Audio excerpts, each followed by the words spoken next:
ऊपर वाला की ना कोडिंग होती है ना, उसको समझना बड़ा ही मुश्किल होता है। कंप्यूटर पे जो कोडिंग हम करते हैं वो तो इंसान करता है, अपने हाथ से करता है, दिमाग से करता है, बहुत अच्छा से समझता है, जब चाहे उस कोडिंग को बदल भी देता है, पूरे सॉफ्टवेयर को ही चेंज कर देता है।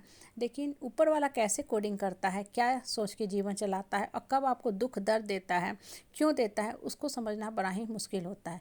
कभी कभी जो दुख देता है ना भगवान, वो एक्चुअली दुख नहीं होता है, वो आपको रियल की शिक्षा दे के जाता है, बहुत कुछ सिखा के जाता है। हालांकि उस समय हमको नहीं समझ में आता है कि ये हमें दुख क्यों मिला, और जब समय बीत जाता है तब हमें लगता है कि अच्छा, भगवान ने ये दुख हमें नहीं दिया था, भगवान तो हमको दुख के भाव में हमें शिक्षा दे रहा था, भगवान तो हमें हिडन शिक्षा दे रहा था जो हम उस समय समझ ना पाए।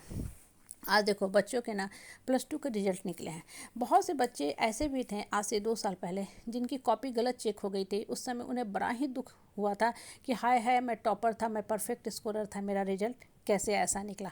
हालांकि बाद में कॉपी रीचेकिंग हुई, उनके मार्क्स सुधर गए।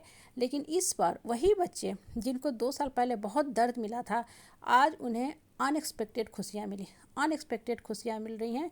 क्यों? क्योंकि उनके जो मार्क्स आ रहे हैं वो परफेक्ट स्कोर में मार्क्स आ रहे हैं, मार्क्स जो हो रहे हैं उन्हें बहुत ही बम्पर खुशी दे रहे हैं, बहुत अच्छे मार्क्स आ रहे हैं। अब देखो यहाँ जो समझने वाली बात है वो क्या है कि लाइफ में जो भी घटना होती है ना, बहुत ज़्यादा उसको याद करके दुख में मत जाओ, डिप्रेशन में मत जाओ, अंदर से कुंठा की भावना से मत घिरते जाओ।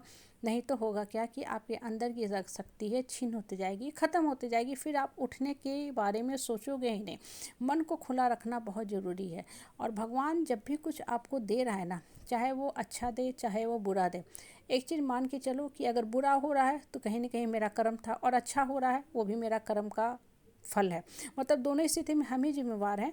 लेकिन अगर बुरा भी हो रहा है ना, उस समय भी स्थिर रहो, मन को खोल के रखो कि नहीं, ये परिस्थिति भी हमको भगवान इसलिए दे रहा है क्योंकि भगवान हमको सिखाना चाह रहा है, भगवान हमको आगे की तरफ उठाना चाह रहा है, भगवान हमको आगे लेके जाना चाह रहा है।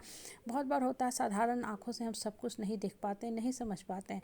और जब हम नहीं समझ पाते, नहीं देख पाते हैं तो क्या करते हैं, भाग्य को कोसते हैं, उसके बाद भगवान को कोसना शुरू करते हैं। बहुत आराम से कह देते हैं, हे भगवान, तू तो मेरे भाग में सिर्फ दुर्भाग्य लिखे हुए, हमारे साथ ही क्यों हमेशा पार्शलिटी करता है, क्यों ऐसे करता है, क्यों हम सिर्फ दुख ही दुख झेल रहे हैं। सबसे बड़ी बात कि अपने लाइफ को कभी भी दूसरे से कंपेयर मत करो। हर का लाइफ का जर्नी अलग होता है, डेस्टिनेशन अलग होता है, आपको किसी अलग काम के लिए बुलाया गया है।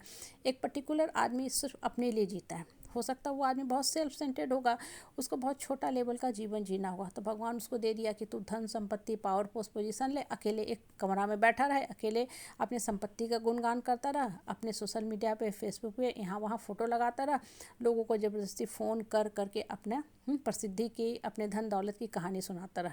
ठीक है, वो उस काम के लिए आया है, उसको भगवान साइड कर दिया, असाइड कर दिया। दूसरा आदमी को भगवान धरती पर लाया है बहुत बड़ा काम करने के लिए, उसको बहुत काम करना है, उसको सबके लिए कोरोना का टीका जो है, वैक्सीन है, उसका इजाद करना है, इन्वेंशन करना है, कुछ बड़ा डिस्कवरी करना है जिससे बहुतों का कल्याण हो सके। तो उस इंसान का भी सोच जो होगा अलग होगा।